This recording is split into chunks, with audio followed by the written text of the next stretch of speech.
Bonjour à tous, bienvenue sur le webinaire donc sur les licenciements collectifs. Bonjour à tous. Vas-y, présente-toi.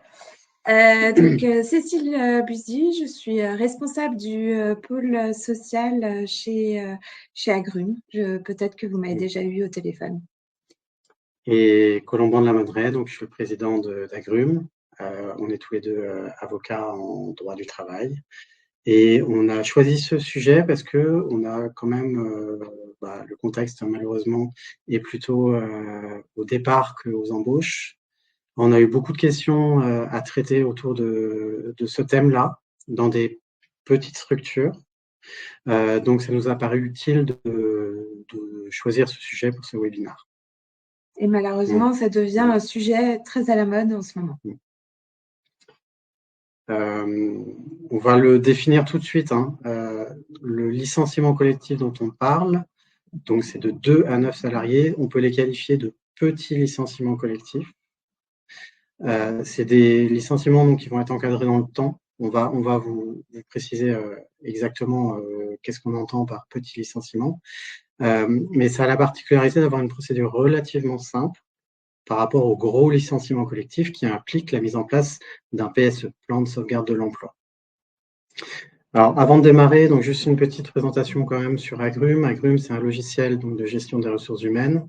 L'objet de ce logiciel est d'automatiser un certain nombre de procédures. Donc, j'imagine que la plupart d'entre vous savent comment ça fonctionne.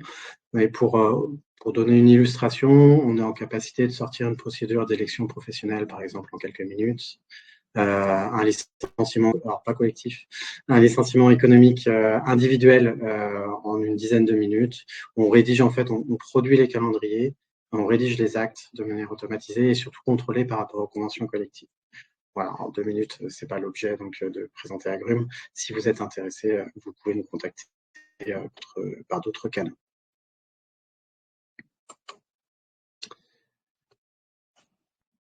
Donc, c'est la définition dont on donnait. Donc, comment mettre en place un petit licenciement collectif pour motif économique. Donc, je reprécise.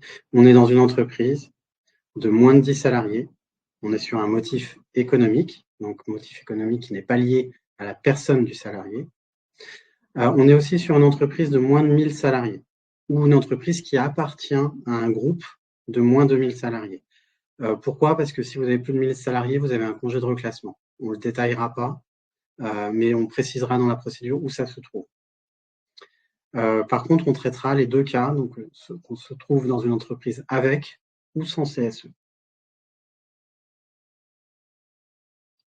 On va commencer par une présentation générale de ce qu'est un petit licenciement collectif. Donc là, on se trouve dans une entreprise, donc on a schématisé, dans une entreprise sans CSE. En amont, vous devez lancer des recherches de reclassement. On va définir, je rétropédale un petit peu. On va définir globalement le système de pensée du licenciement économique. Vous avez un motif économique. On va résumer, vous avez des difficultés économiques. Ces difficultés, elles impliquent de faire des économies et ça va passer par des suppressions. Donc, vous allez d'abord déterminer le motif. Vous avez lié le motif au remède, la suppression de poste. Et une fois que vous avez désigné les suppressions de poste, disons que j'ai pas besoin d'autant de comptables chez moi, désolé pour les comptables, j'ai pas besoin d'autant de comptables chez moi, donc je vais enlever 2 postes de comptables. Et l'étape suivante va être de déterminer les personnes qui vont être visées par les licenciements. Donc ce n'est pas j'ai des difficultés économiques, je vais virer un tel, c'est je vais induire telle modification dans mon organisation et cette modification va impliquer le départ de telle personne. Et il faut que ce raisonnement apparaisse très précisément dans tous les actes que vous allez produire dans le cadre de cette procédure.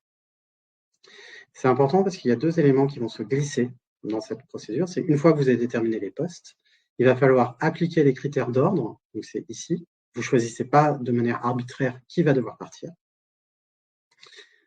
Et vous allez devoir tenter des recherches de reclassement dans l'entreprise ou dans le groupe. Une fois que vous avez défini les postes, défini les personnes, tenté de les reclasser, vous n'y êtes pas arrivé, vous allez proprement lancer la procédure individuelle, qui démarre par une convocation d'entretien préalable, puis l'entretien préalable au bout de 5 jours, la notification du licenciement au bout de 7 jours ou 7 jours. Vous allez informer la DRET, donc la direction régionale, j'aurais pas dû me lancer dans l'acronyme de l'administration, et au bout du préavis applicable, la fin de contrat. Ça, c'est la procédure que vous connaissez, la procédure classique. Dans le cadre d'un licenciement économique, il va se glisser une particularité, c'est le CSP, le contrat de sécurisation professionnelle que vous avez proposé au moment de l'entretien préalable. Le CSP, c'est un dispositif de France Travail, donc proposé par l'État, qui va accompagner les ex-salariés dans le retour à l'emploi. C'est un dispositif où ils sont un peu mieux indemnisés et il va y avoir des dispositifs d'accompagnement, formation par exemple, plus développés. Il faut leur proposer ici, ils ont 21 jours pour accepter. S'ils refusent, la procédure va se dérouler normalement. S'ils acceptent, dans le délai de 21 jours, le contrat prend fin automatiquement au terme du délai. Je le précise tout de suite, il n'y a pas besoin d'informer la DRET puisque vous n'avez pas notifié le licenciement à ce moment-là. Et il n'y a pas de préavis, on arrivera directement sur la fin du contrat. Pas ici. Pardon. Petite nuance, entretien préalable, je propose le CSP, je laisse courir mon délai de 21 jours, fin du délai, le salarié refuse, je dois notifier. Vous avez la possibilité de notifier à titre conservatoire en respectant le délai de 7 jours. Si vous faites ça, vous allez faire partir le préavis au cas où le salarié refuse le CSP. Donc, en gros, vous allez gagner cet intervalle de temps. Si vous faites ça, ça implique l'ordonnancement juridique, si vous lisez les textes dans l'ordre, va impliquer l'information de la DRET, qui n'est pas un problème. Et ensuite, si jamais le salarié accepte, on oubliera tout ça, on ira directement sur la fin du contrat. Dernière précision, si vous avez un salarié protégé, donc par définition, ce n'est pas un élu, je n'ai pas de CSE ici. Donc salarié protégé, ça peut être par exemple, je ne sais pas moi, un conseiller prud'homal. Il faudra l'autorisation de l'inspecteur du travail. Donc au moment de l'entretien préalable, au terme de l'entretien, il faudra introduire une demande d'autorisation auprès de l'inspection du travail qui a 2 mois pour répondre. Et le CSP, l'acceptation ou la fin de contrat, la notification du licenciement, pardon, ne pourra intervenir qu'au terme de cette procédure, donc une fois que l'autorisation est donnée. C'est chiant, ça. Si vous avez un CSE, donc vous avez 2 étapes qui vont s'intercaler. La consultation en amont, et si c'est un élu qui est visé par le licenciement, la consultation du CSE sur le licenciement de ce salarié. Et ensuite, vous avez le déroulé normal, autorisation auprès de l'inspection du travail, autorisation de l'inspecteur du travail, et on reprend notre cours. Voilà, c'était une vision vraiment très, très générale. Maintenant, on va rentrer dans le détail, étape après étape. La première étape étant de vérifier que l'on est bien dans un petit licenciement collectif. On vous a fait un mode d'emploi, en fait. C'est vraiment chaque étape que vous devez aborder dans un ordre chronologique dans la mise en place, dans le cadre de la mise en place d'un petit licenciement. J'ai beaucoup parlé. C'est à toi. Alors, déjà, bien évidemment, il peut y avoir un licenciement individuel pour motif économique, donc un salarié. Donc, la procédure est un peu plus simplifiée. Et on a un licenciement collectif à partir de 2 licenciements envisagés. On prend toujours le nombre de licenciements envisagés et non pas le nombre de licenciements prononcés, puisqu'en fait, comme Colomban vous l'a rappelé, on va proposer un contrat de sécurisation professionnelle. Donc, quand le salarié accepte le contrat de sécurisation professionnelle, il n'y a pas de notification du licenciement. Donc, mais il y a bien eu un nombre de licenciements envisagés. Donc, on apprécie le nombre de licenciements sur une période de 30 jours.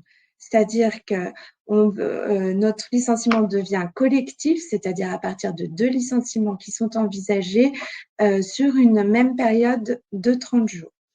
Il n'y a pas d'obligation de mettre en place un PSE dans les entreprises de 50 salariés dès lors qu'on ne dépasse pas le nombre de 9 licenciements envisagés sur une période de 30 jours.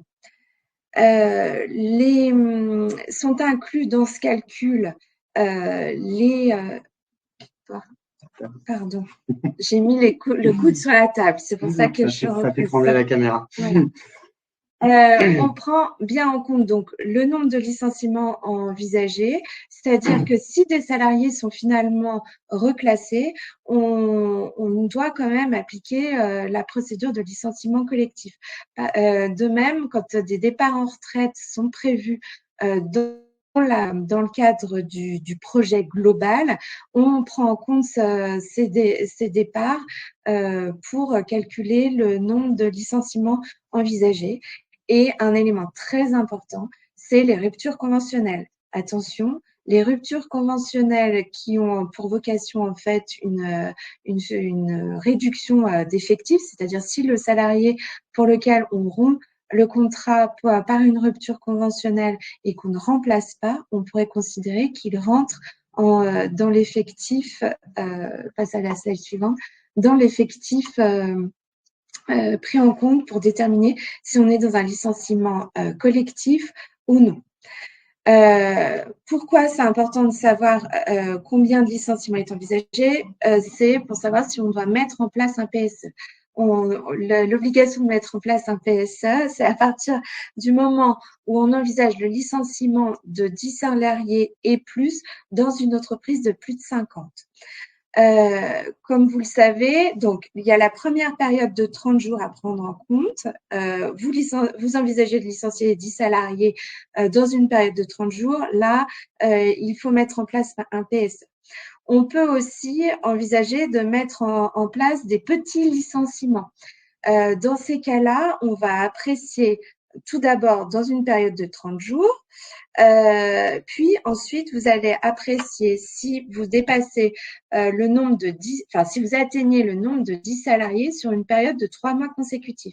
C'est-à-dire, vous pouvez envisager 2 licenciements pendant une première période de 30 jours, puis 3 licenciements dans une autre période de 30 jours, donc on est à 5, puis 5 licenciements pendant une autre période de 30 jours. Donc là, sur une période de 3 mois consécutifs, on sera à 10.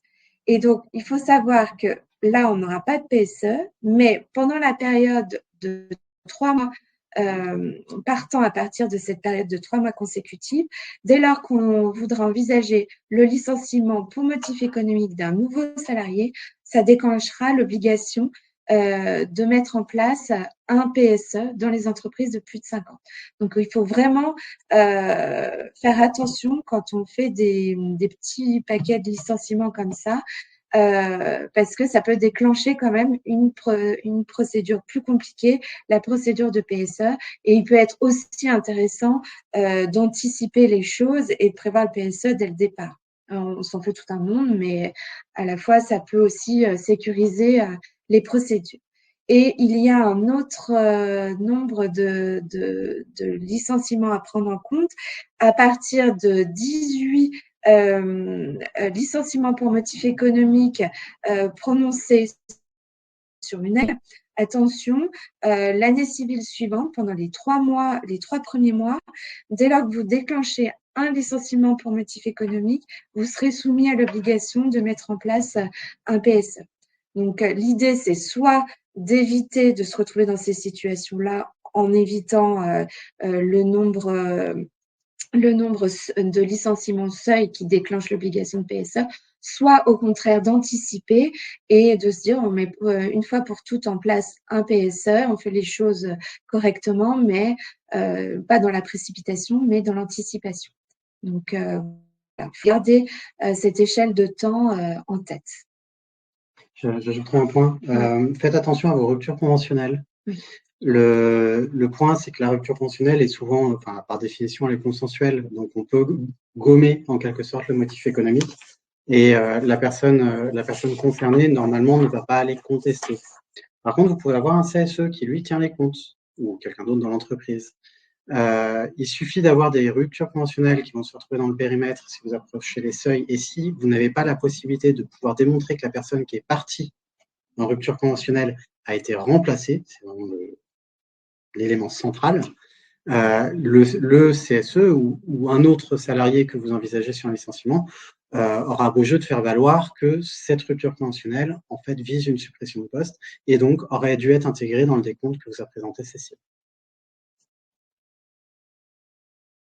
Donc, le risque, c'est de déclencher en fin de compte une obligation de mettre en place un PSE avec des ruptures conventionnelles, en fait, oui. qui s'ajouteraient au licenciement. Pire, c'est que vous faites votre saucissonnage, donc vous approchez les seuils, un ou deux salariés contestent au prud'homme, donc plus tard dans le futur, vous ne pouvez pas revenir sur ce que vous avez fait. Le salarié fait valoir que des ruptures conventionnelles auraient dû être prises en compte dans le décompte, qu'un PSE aurait dû être mis en place, que ce PSE n'a pas été mis en place, la sanction, c'est la nullité. Oui. Donc, vous pouvez vous retrouver à devoir réintégrer le salarié, reprendre le paiement des salaires depuis le moment où il est sorti. Et si le process judiciaire a pris 2, 3, 4 ans, vous imaginez le dégât pour l'entreprise. Donc, attention à vos ruptures conventionnelles. Deuxième étape, définir le motif économique de licenciement. Donc, on est par définition dans une entreprise où ça va mal. Alors, le ça va mal, comment vous le définissez? C'est soit des déficits économiques, des indicateurs qui se dégradent. Ces indicateurs donc sont définis, proposés, on va plutôt dire ça, par la loi aujourd'hui. Ça peut être une baisse de commande, une baisse du chiffre d'affaires, une baisse de perte d'exploitation, une dégradation de la trésorerie ou de l'excédent brut d'exploitation. C'est une liste qui n'est pas exhaustive. Vous pouvez ajouter d'autres éléments, mais en pratique, on vous conseille quand même de vous rattacher à un élément textuel. Autant qu'en général, vous aurez forcément, si vous êtes dans le cadre de difficultés économiques, vous aurez forcément la dégradation d'un de ces indicateurs. Et les difficultés économiques doivent exister à la date de l'application des licenciements. Si vous vous mettez sur le terrain des difficultés économiques, ça c'est hyper important. Donc, en gros, il faut pouvoir sortir les comptes et pouvoir le matérialiser tout de suite. Ces difficultés vont s'apprécier forcément dans le temps. Et cette ligne de temps va être différente selon la taille de l'entreprise. Donc, la loi, pareil, définit. Il suffit de se référer à l'article. Un trimestre pour une entreprise de moins de 11 salariés, 2 trimestres consécutifs d'au moins 11 salariés à 50 salariés, etc., etc. Je vous disais, la difficulté ne suffit pas. Il faut caractériser l'impact de la difficulté sur la mesure que vous allez mettre en place, c'est-à-dire la suppression de poste ou la transformation d'emploi. J'ai des difficultés économiques, j'ai besoin de faire des économies, je supprime un poste qui n'est pas indispensable à l'entreprise. Enfin, un ou plusieurs postes qui ne sont pas indispensables à l'entreprise. Et il existe aussi le deuxième motif très utilisé. Voilà. Quand vous n'avez pas de difficultés économiques, qu'est-ce que vous faites? Alors, je vous donne des exemples. Vous avez une société structurellement déficitaire. C'est normal, vous êtes dans une phase d'investissement, on est dans une start-up qui peut être gros, une grosse start-up qui est sous perfusion des investisseurs. Et à un moment, les investisseurs disent ouais, bon, ça suffit, ça sera jamais rentable, on va réduire la volume. Là, quand vous vous retrouvez avec les comptes, ça va être difficile de caractériser une dégradation d'un de ces indicateurs parce que de toute façon, structurellement, vous êtes en perte. Un autre exemple, vous anticipez la perte d'un marché, donc des difficultés économiques, mais elles ne sont pas caractérisées au moment où vous voulez lancer votre licenciement. Dans ces cas-là, il faut se référer à la sauvegarde de la compétitivité de l'entreprise. C'est-à-dire qu'en fait, l'entreprise doit se réorganiser pour sauvegarder sa compétitivité et pour éviter les difficultés à venir. Et attention, il faut dans ces cas-là se baser sur des prévisionnels et être capable de caractériser les difficultés à venir. Donc, d'où l'importance là du travail des comptables pour sortir les prévisionnels qui permettent de justifier le licenciement. Il faudra aussi bien montrer la pertinence de la mesure que vous mettez en place, la suppression d'emplois. Un exemple qu'on a régulièrement, une grosse entreprise de, disons, 800 salariés qui met en place un petit licenciement économique parce qu'elle a des difficultés. Ça va être très compliqué en pratique devant un juge d'expliquer que le licenciement de ces 3 salariés vont permettre de pallier aux difficultés, à la perte de plusieurs millions d'euros au niveau de la globalité de l'entreprise. Bon, après, dans la pratique, souvent, on n'a pas le choix. Mais dans la définition du motif, n'oubliez pas de faire le lien entre la difficulté et la suppression de poste.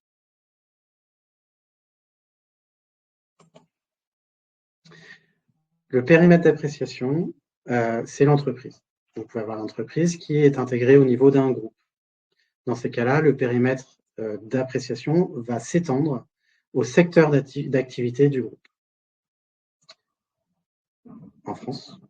En France. Oui, en France, oui, c'est un élément qui avait changé. Oui, c'est les ordonnances Macron. Avant, on avait une difficulté parce qu'on devait apprécier les difficultés économiques au niveau du secteur d'activité du groupe en France et à l'international. Et en fait, souvent, ça posait des difficultés d'appréciation parce qu'on peut très bien avoir un groupe international qui fonctionne bien à l'international, mais qui fonctionne moins bien en France. Et on se retrouvait contraint de conserver des postes en France. Pour définir le groupe, on ne va pas vous le détailler, il faut vraiment vous référer à l'article qui est mentionné ici. En fait, il y a des questions de contrôle qui sont précisément définies. On ne va pas vous faire la liste, ça n'a aucun intérêt. Mais on ne parle pas juste de la filiale qui est détenue à 10% par la maison mère.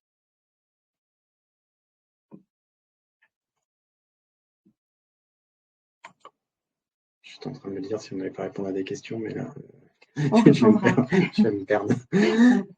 On vous donne ici un exemple de cette rédaction de motif. J'insiste encore vraiment sur cette logique qu'on doit faire apparaître dans la lettre de licenciement ou dans la note que vous proposez, enfin que vous présentez au comité social et économique. Vous faites face à des difficultés économiques. En effet, vous expliquez, j'ai une dégradation du chiffre d'affaires depuis 3 trimestres et vous calez le plus possible sur la loi. Comme ça, en cas de contestation, le juge pourra s'ancrer sur le texte de manière exégétique. C'est quand même beaucoup mieux. Ce contexte de difficulté économique nous contraint à prendre un certain nombre de mesures. Et ces mesures sont les suivantes. Donc, par exemple, les suppressions de postes de tel, parce qu'elles ne sont pas nécessaires ou indispensables à la survie de l'entreprise. L'impact peut être aussi une modification de poste. Et c'est important parce que si on modifie un poste pour difficulté économique, on peut licencier le salarié qui refuse cette modification pour motif économique. Donc, ça peut être intéressant aussi dans le cadre de modifications nécessaires dans la nouvelle organisation. On rentrera là-dedans si on a un peu de temps, parce que vous vous retrouvez dans une boucle en fait de est-ce que je propose avant et puis je licencie en cas de refus, sachant qu'il faudra de toute façon tenter de reclasser, mais vous allez reproposer le poste, ou vous faites l'inverse, vous engagez le licenciement. Dans le cadre du licenciement, vous proposez un reclassement, donc une modification probablement du contrat qui est refusé, et vous engagez ensuite la suite de la procédure. Donc souvent, ça peut se mélanger. Mais en tout cas, textuellement, surtout, rédigez bien votre lettre en vous calant sur les textes. Donc, vous occupez le poste de, on supprime le poste de comptable, vous occupez le poste de comptable. On ne l'a pas indiqué, mais on aurait pu mettre les critères de licenciement vous désignent comme salarié à licencier. On tente un reclassement. Donc, là, on va soit expliquer les recherches qu'on a faites les postes qu'on a proposés et qui ont été refusés par le salarié, soit expliquer que malheureusement, il n'y avait pas de poste de reclassement dans l'entreprise ou dans le groupe ou le secteur d'activité du groupe, en fonction du périmètre de l'entreprise, et qu'aucune solution de reclassement n'ayant pu être trouvée, vous êtes contraint de prononcer un licenciement pour motif économique.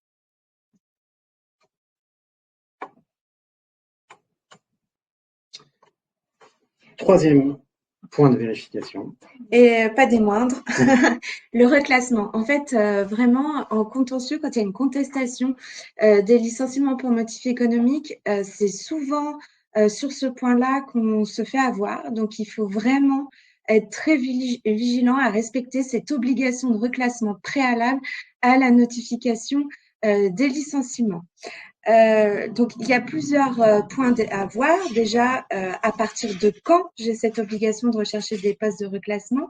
Cette obligation, je l'ai dès lors que j'envisage des licenciements.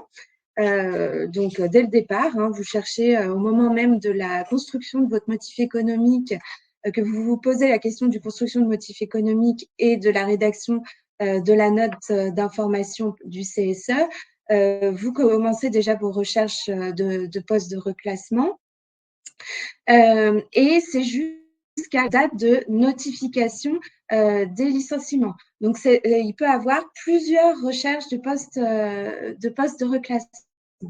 La question ensuite, c'est où est-ce que j'ai l'obligation de chercher des postes de reclassement. Donc, les postes de reclassement, vous avez l'obligation de les rechercher déjà au niveau de votre entreprise. Donc, si vous avez une entreprise avec plusieurs établissements, bien entendu, ces postes de reclassement vont devoir être recherchés au niveau de tous les établissements de l'entreprise.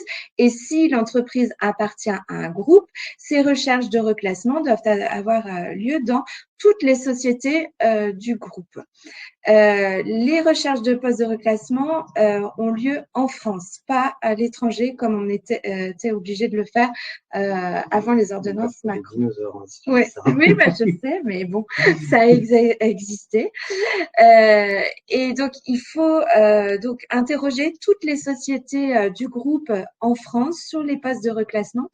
Attention, c'est des postes de reclassement disponibles. Vous n'avez pas à créer des postes pour pourvoir au reclassement des salariés dont vous envisagez le poste. Aussi, j'anticipe un peu, mais avant de notifier les licenciements et avant de faire les premières offres de reclassement, il faut que vous ayez bien les réponses de toutes les sociétés que vous avez interrogées. Donc, en pratique, le conseil, c'est d'envoyer une demande une recherche de poste de reclassement et éventuellement de souffler la réponse quand il n'y a pas de poste disponible, c'est-à-dire que de bien préciser aux entreprises qu'il faut qu'elles vous répondent aucun poste disponible à date, d'accord, correspondant au poste recherché. Ensuite, les recherches de postes de reclassement doivent correspondre à un certain formalisme. Ça ne peut pas correspondre juste à une lettre circulaire qu'on balance comme ça aux sociétés du groupe. Il faut préciser la nature de l'emploi recherché, le nom des salariés et la classification. Donc ça, c'est les 3 éléments qui sont requis par la jurisprudence. Bien entendu, vous pouvez en indiquer plus, il n'y a pas de problème, mais en tout cas, les noms des salariés, la nature de l'emploi occupé et la classification du salarié pour chercher ces postes de reclassement. Aussi, la loi impose un deuxième élément, c'est l'obligation d'adaptation et de formation des salariés en amont à leur poste. Alors, bien entendu, au moment où on prend la décision de procéder à des licenciements, c'est trop tard pour procéder à ces obligations d'adaptation et de formation. Donc, bien entendu, ça incite les employeurs à adapter de manière continue et à former de manière continue leurs salariés à leurs emplois. Et donc, en cas de contentieux, dans ces cas-là, ce qu'il faut prouver, c'est qu'on a bien formé nos salariés et adapté les salariés à l'évolution de leur emploi. Donc, en fait, il y a deux étapes dans le reclassement. C'est l'étape bien en amont et ce qui nous servira pour le futur en cas de contestation d'un licenciement pour motif économique, mettre en place des dispositifs de formation et d'adaptation des salariés et bien conserver les preuves de toutes ces adaptations et ces formations, ce qui nous servira dans le cas d'un contentieux éventuel, et l'obligation de recherche de reclassement qui a lieu du moment où on envisage ce projet de licenciement jusqu'à la notification. Et interroger toutes les sociétés du groupe et recueillir bien les réponses de toutes les sociétés du groupe. J'insiste là-dessus parce qu'en cas de contentieux, souvent, c'est là-dessus qu'on se fait avoir. Et quels sont les postes qu'on doit proposer en fait à nos salariés? En fait, c'est des postes qui correspondent en fait, qui sont équivalents à l'emploi qu'ils occupent actuellement et qui va être supprimé, ou avec leur accord, des postes d'une catégorie inférieure. Je crois que tu peux passer à la slide suivante.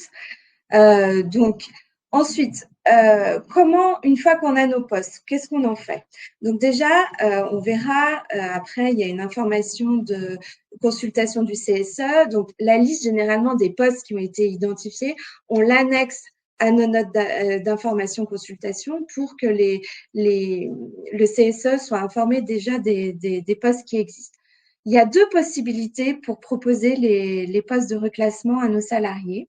Donc, la plus connue, c'est la lettre individuelle qu'on remet en main propre ou par lettre recommandée, où on offre donc les postes de reclassement aux salariés dont on envisage le licenciement.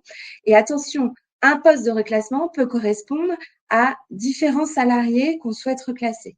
Donc là, on doit bien indiquer, et ça c'est précisé par la jurisprudence, la méthode de départage entre deux salariés qui accepteraient cette offre de reclassement. L'idéal, bien entendu, c'est d'identifier les postes de reclassement qu'on peut offrir aux salariés avant l'entretien préalable, quand il y a un entretien préalable, pour pouvoir proposer aux salariés le poste de reclassement au moment de l'entretien préalable, en même temps que le contrat de sécurisation professionnelle. Comme ça, le salarié peut se positionner et peut réfléchir aux différentes options en même temps, donc le poste de reclassement, le CSP ou le licenciement sec.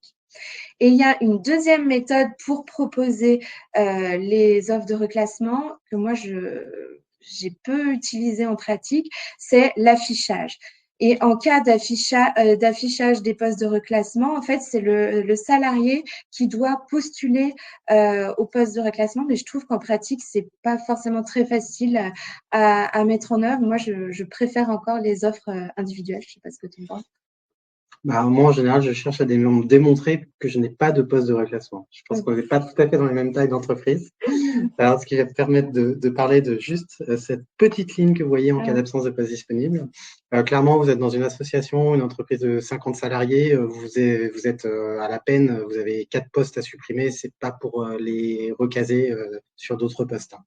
Donc, on est plutôt dans une logique de démontrer qu'il n'y a pas de poste de reclassement dans l'entreprise. Il ne faut pas faire l'économie de cette démonstration. Elle peut être extrêmement rapide. En pratique, il suffit de s'appuyer sur le livre de personnel pour démontrer qu'il n'y a pas de nouveau poste. Vérifiez quand même. Vous êtes une petite structure, vous êtes peut-être dans un groupe. Peut-être que sur le site internet du groupe, il y a des annonces d'embauche. Ça, c'est la tarte à la crème. Hein. Le salarié, il va faire son impression. Si vous n'avez pas anticipé ce point-là, proposer les postes qui sont éventuellement mentionnés sur le site internet, le juge, automatiquement, il va constater que la recherche de reclassement n'a pas été respectée. Donc voilà, deux pratiques différentes. Mais même dans les petites entreprises, il y a des postes de reclassement cachés. Ouais, c'est quand même rare. Ouais.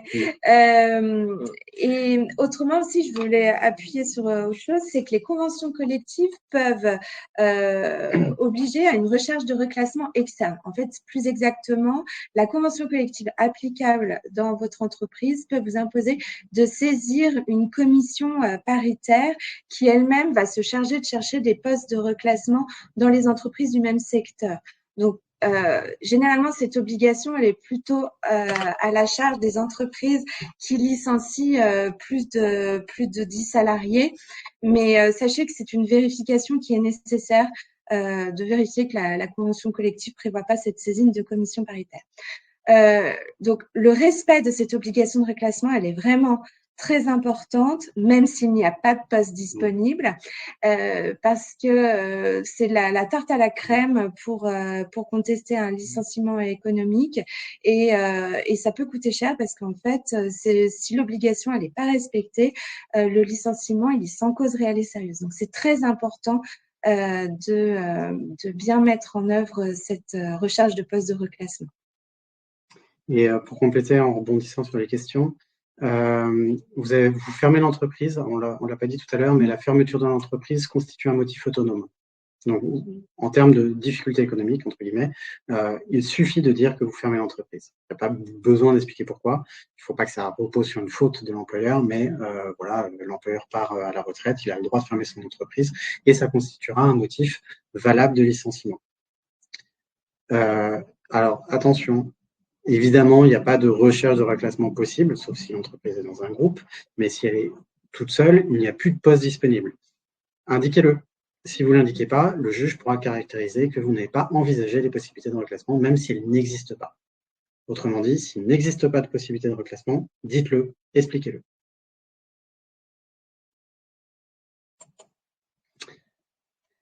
Les critères d'ordre. Alors, tout va dépendre de la taille de l'entreprise. Là aussi, je pense que les pratiques vont être très différentes. Vous avez les critères d'ordre que vous allez travailler, on va dire, ou travailler parce que vous allez viser vraiment les postes, enfin les personnes que vous allez vouloir faire partir, ou alors vous avez tellement de monde que de toute façon ça ne sert à rien et vous allez vraiment négocier sur les critères d'ordre. C'est deux approches complètement différentes. Ce que dit le texte. Le texte, il vous dit, vous ne désignez pas les personnes nommément, vous allez mettre en place des critères qui vont permettre de déterminer les personnes qui vont être amenées à partir de l'entreprise. Ces critères sont libres, sauf 4 et demi, qui doivent être impérativement pris en compte. 1, les charges de famille. En particulier, la loi vous dit, celle des parents isolés. 2, l'ancienneté, dans l'établissement ou dans l'entreprise. 3, les difficultés, donc c'est le 3, 3,5, les difficultés qui présentent, les difficultés pour les salariés de retrouver un emploi. En clair, c'est les personnes handicapées et les personnes âgées. On n'est pas là sur une discrimination sur l'âge, on pourrait l'être, mais en tout cas, c'est autorisé et même imposé par la loi. 4, les qualités, c'est 5, les qualités professionnelles appréciées par catégorie.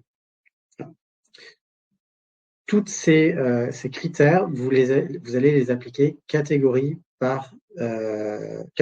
professionnelle par catégorie professionnelle. Qu'est-ce que c'est une catégorie professionnelle? C'est l'ensemble des salariés dont les compétences sont relativement interchangeables. Je schématise pour les textes exacts, vous référez sur la documentation.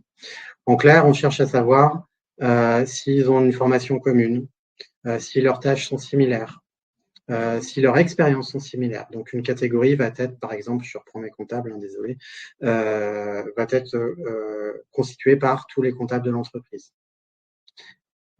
L'expert comptable ou le chef comptable qui est cadre ne va pas être forcément mis dans la même catégorie. Ce n'est pas tout à fait les mêmes compétences. Oui, parce qu'il y a des compétences de management dans ces cas-là qui peuvent être... ensuite, sur les qualités professionnelles, j'insiste, c'est aussi pour la pratique. Elles peuvent être appréciées sur des critères objectifs et d'où l'importance de bien tenir les entretiens annuels avec des critères objectifs, des notes par exemple, parce qu'on peut s'appuyer dessus. Et en cas de contentieux, c'est très utile de pouvoir s'appuyer sur ce genre de documents.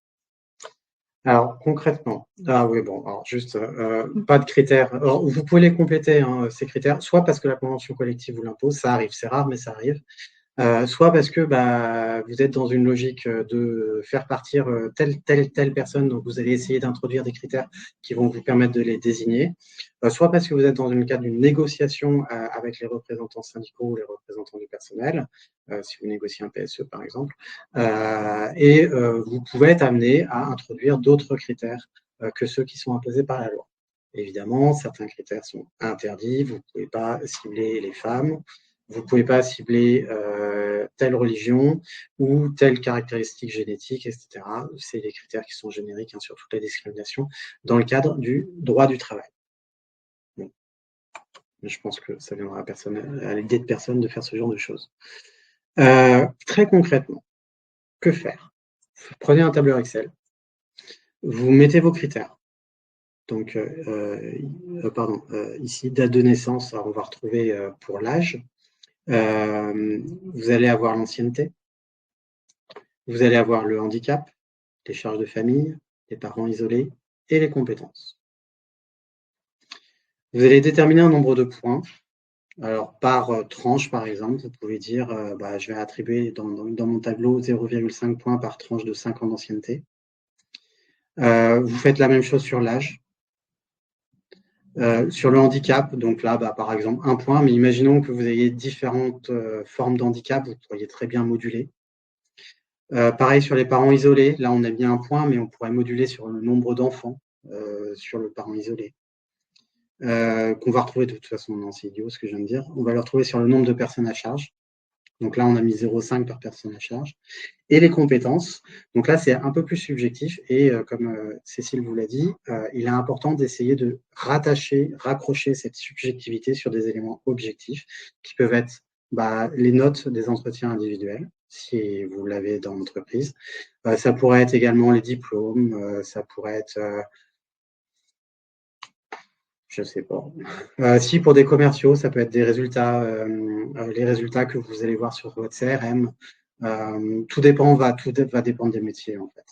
Mais essayez de raccrocher ces éléments-là. Vous êtes libre de déterminer le nombre de points que vous souhaitez et de moduler l'importance des critères comme vous le souhaitez.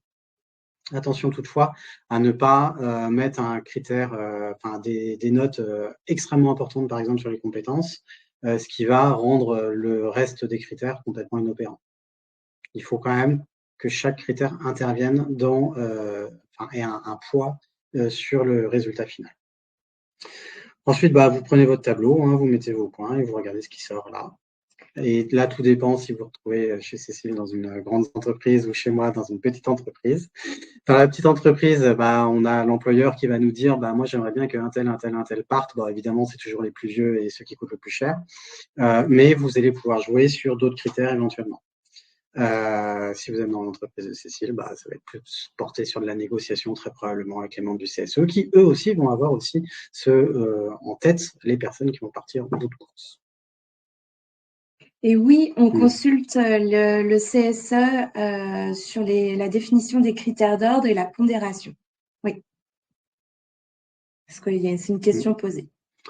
Je précise tout de suite, on n'est pas obligé de les donner aux salariés au moment du licenciement. Donc, on peut très bien juste y faire référence. Il n'y a pas de nécessité de le faire. Les critères doivent être dévoilés, entre guillemets, déjà au membre du CSE lors de la consultation, évidemment, mais ils doivent être uniquement dévoilés en cas de demande express du salarié. Sachant qu'en pratique, cette demande, elle va intervenir s'il y a un contentieux. Mais en dehors de ça, ce type de demande est relativement rare. 6e point d'attention. Là, on rentre dans la procédure, en fait. Informer et consulter le CSE.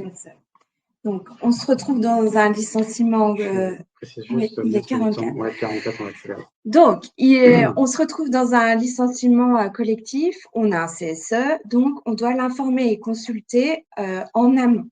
Le CSE peut rendre un avis sur le projet de licenciement dans un délai d'1 mois à compter de la première réunion.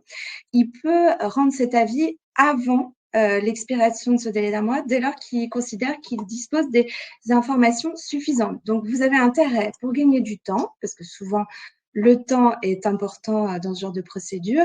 Donner des informations précises dès le départ quand vous remettez la note d'information en même temps que la convocation pour la convocation l'ordre du jour pour la réunion. Si le CSE ne rend pas d'avis dans le délai d'un mois, il est réputé avoir rendu un avis négatif à l'expiration de ce délai. Donc, quelles sont les informations qu'on doit donner au CSE? On doit donner déjà l'information, c'est une note d'information dans laquelle on décrit la société, éventuellement le groupe auquel appartient la société.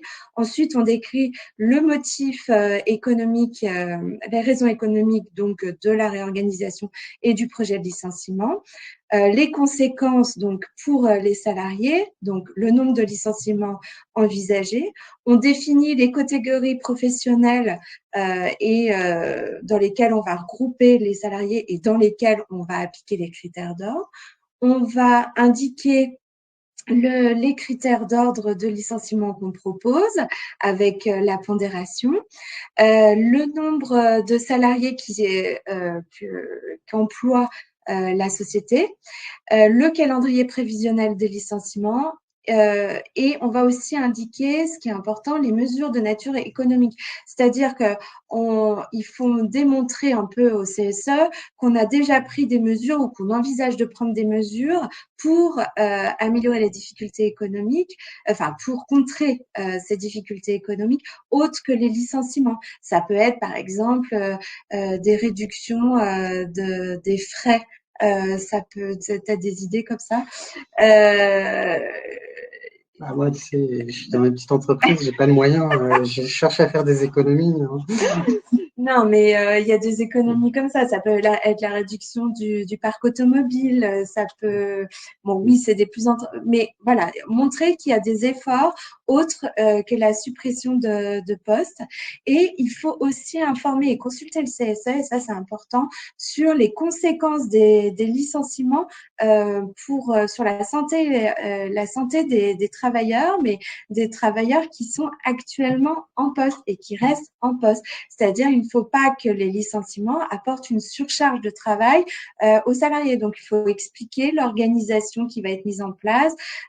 Si on doit faire face à une réduction d'activité, démontrer qu'il n'y a pas de problème pour la charge de travail des salariés qui restent en poste. Donc, ça, c'est important aussi de le signaler. Oui, c'est important parce que les membres du CSE, dans la plupart des cas, ça va être vos relais dans l'entreprise.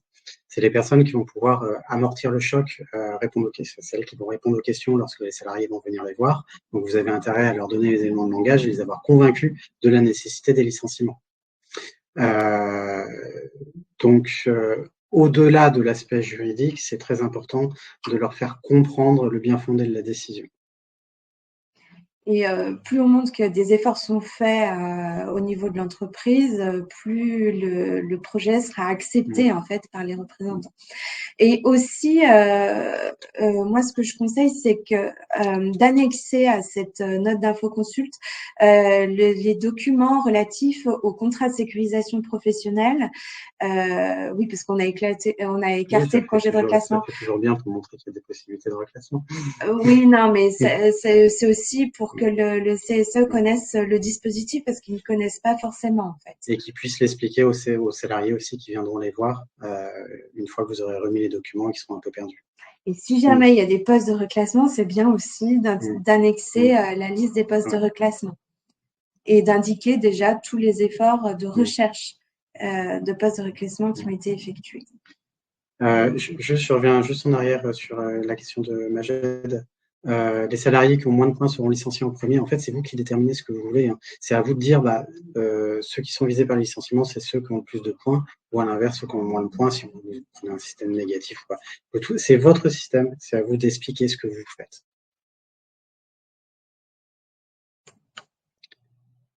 Bon, on lance les procédures individuelles. Donc, vous avez tout défini, vous avez défini vos critères d'ordre, vous avez tenté tout ce que vous pouvez en termes de reclassement.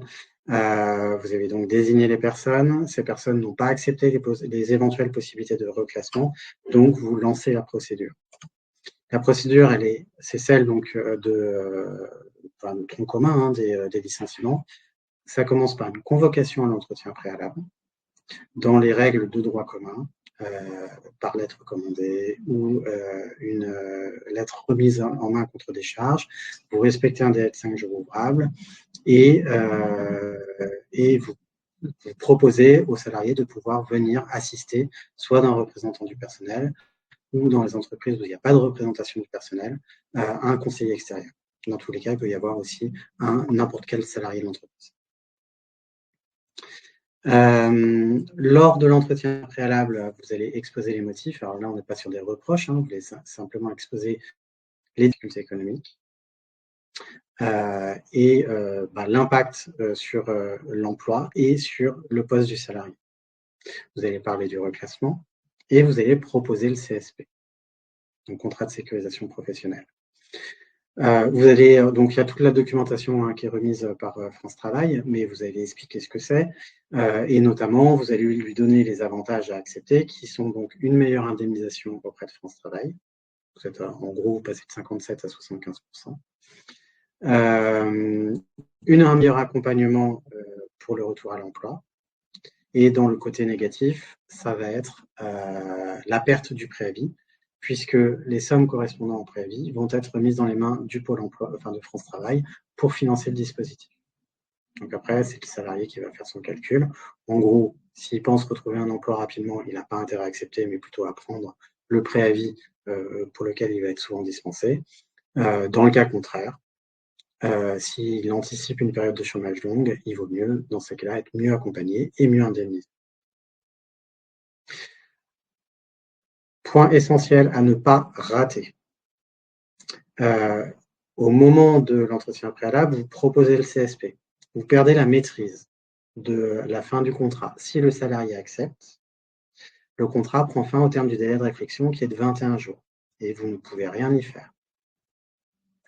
Si vous n'avez pas communiqué les motifs avant l'acceptation, le licenciement sera considéré comme étant sans cause réelle et sérieuse. Donc il faut impérativement, le jour de l'entretien préalable, pour se prémunir de tout risque, remettre une note écrite, indiquant les motifs économiques qui induisent la procédure que vous avez engagée. Entretien préalable, vous remettez cette note avec les motifs économiques, la documentation du CSP, il y a 3 documents, et éventuellement, s'il y a des offres de reclassement, vous pouvez les remettre encore une fois à ce niveau-là. J'ai rien oublié. Non, tu n'as rien oublié. Donc, si le salarié ne se présente pas à l'entretien préalable, ça c'est une question qui nous est posée, il faut lui envoyer les documents par recommandé. Donc, on lance le délai de réflexion, donc il démarre le lendemain, on va compter 21 jours calendaires. Donc, soit vous attendez la fin, il refuse, vous pouvez notifier le licenciement, soit vous anticipez vous ne voulez pas perdre de temps en fait sur le préavis, au cas où il n'accepte pas, et vous pouvez notifier à titre conservatoire. Attention, un délai quand même à respecter, c'est le délai de 7 jours ouvrables entre le moment où vous avez tenu l'entretien et le moment où vous notifiez le licenciement. Juste un point, si jamais, non, j'en reviendrai dessus. À partir du moment où vous envoyez la lettre, vous informez l'administration. La note d'information à l'administration va contenir le nombre de licenciements en fait, que vous avez engagés, les personnes qui sont visées, la nature des postes, etc. etc. L'administration est juste là pour vérifier que vous n'êtes pas en train de saucissonner, je répète un autre terme, plusieurs licenciements, 2 au mois de janvier, 4 au mois de février, etc. Et qu'en fait, vous essayez d'éviter de contourner les règles de licenciement collectif pour les grands licenciements. En dehors de ça, elle ne devrait pas vous embêter. Alors, non, juste pour terminer. Sur Agrum, vous avez une procédure de licenciement individuel. Vous pouvez tout à fait l'utiliser pour faire des procédures de licenciement collectif de moins de 10 salariés. Les seules adaptations à faire sont au niveau donc, de la consultation du CSE qui doit être réalisée en amont, donc qui n'est pas prévu sur Agrum, sauf sur le dispositif CSE. Mais vous faites bien votre procédure de manière autonome. Vous mettez bien en place les critères d'ordre et les propositions de reclassement. Et ensuite, vous pouvez engager la procédure de licenciement individuel sur Agrum, donc vous les multipliez en fait. La seule différence, c'est le délai de notification du licenciement entre l'entretien préalable et la notification. Donc, sur un individuel, il est de 7 jours pour les non-cadres et de 15 jours pour les cadres sur les procédures collectives et de 7 jours pour tout le monde. Une bizarrerie de la rédaction du Code du travail. Alors, pour vous montrer qu'on est à jour, on a quand même balayé l'actualité sur le droit économique, le licenciement collectif. Autant, je ne vais pas spoiler, mais il n'y a rien de dingue. Tu veux peut-être passer dessus? Alors, si le salarié adhère au CSP, il faut qu'il soit informé de la possibilité de demander une priorité de réembauche. De toute façon, nous, on le met systématiquement dans nos lettres. Donc, si vous utilisez Agrum, il sera bien informé. Donc, les recherches de reclassement dans le groupe, la jurisprudence, elle a précisé qu'il fallait que les lettres de recherche indiquent les emplois supprimés, le statut et le coefficient et la classification des salariés concernés. Rien de. Je pense que tout le monde le faisait naturellement. Donc, juste une précision sur la priorité de réembauche. Il y a souvent une mauvaise représentation mentale là-dessus. C'est pas un droit à être réembauché en priorité. C'est un droit à ce qu'on vous propose de manière proactive les postes disponibles. Il faut que le salarié en fasse la demande. Donc, il doit indiquer par courrier qu'il souhaite bénéficier de cette priorité de réembauche. Si tel est le cas, l'employeur, s'il ouvre un poste qui correspond aux qualifications du salarié, il doit impérativement envoyer l'offre au salarié. Mais après, vous êtes dans un processus de recrutement classique. Vous pouvez très bien choisir un autre candidat. Par contre, il faudra quand même l'expliquer. Si le salarié acquiert de nouvelles qualifications, dans le cadre de son process de travail, par exemple, il peut vous en informer. Et dans ces cas-là, vous devez aussi adapter les propositions que vous enverrez à ce salarié en cas d'ouverture de nouveaux postes. Donc, ça demande quand même une gestion dans les grandes entreprises, j'en ai fait quand même. Ça demande quand même une petite gestion des informations qui vont être transmises par les salariés. Souvent, ça va arriver au niveau d'un service, ça ne va pas forcément être répercuté de l'autre côté au niveau de l'embauche.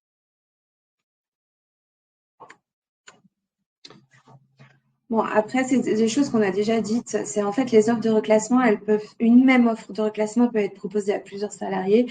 Et dans ce cas-là, il faut bien entendu préciser les critères de départage.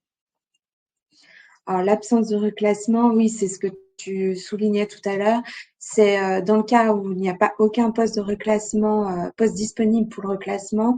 En cas de contentieux, on produira le registre des entrées et des sorties. Donc, il faut bien faire attention à ce qu'il soit à jour et bien vérifier qu'on n'ait pas un poste qui aurait pu être proposé. On va clôturer. Merci beaucoup de nous avoir écoutés. Et je vous souhaite un bon appétit. Oui, bon appétit. Au revoir.